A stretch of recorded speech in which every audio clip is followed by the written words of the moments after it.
Everybody, Ashley here. Today we're going to do this from a bird's eye view here for you to show you this newer game from 2017, the Oregon Trail Hunt for Food card game.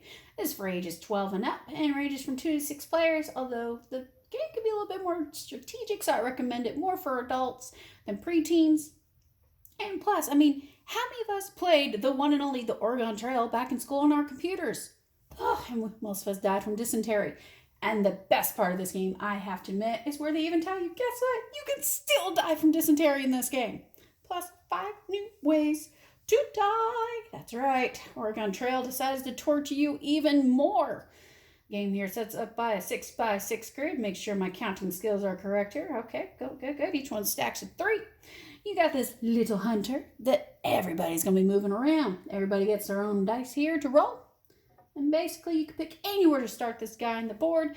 Just the biggest part, I should correct that. Start on the edges of the board, but don't start in a corner. If you do, you'll get yourself trapped, possibly even die even quicker. The game can end as little as 5 minutes, and yet can stretch on to a good half hour.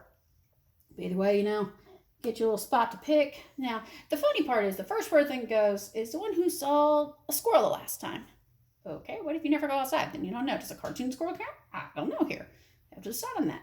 What if you didn't see a squirrel? What about a chipmunk? Okay, probably going off on a tangent there, but either way. So you'll start out, you'll line up 4 supply cards, all others get into a little pile, and you'll take turns rolling your dice, moving around, and you'll pick, and let's say you roll a 2.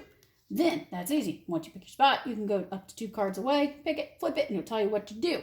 Now, the aim of the game is to get 600 pounds of meat, and that has to be done before everyone dies. If there's at least one player left alive, then guess what? You win! And make this even more difficult, you don't have a whole lot of bullets to just play with whenever you want. If you have a chance to pick a supply card, I highly recommend getting at least a bullet card first, and eventually make sure you got a clean water because you can also die from dehydration.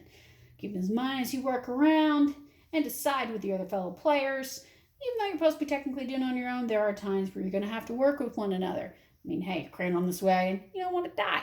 So let's take it. Let's get through it. So don't forget, from Pressman Games, the Oregon Trail card version. Hope that's a little better here. There you go. Let's try it out. You can find it anywhere. About $20. Pretty cool. Take a little bit. Strategic movement. But of course, if you want to die faster and go through a different kind of torture, just play the old computer game. Still out. Can find it everywhere. So check it out. Oregon Trail card game from Pressman Games 2017.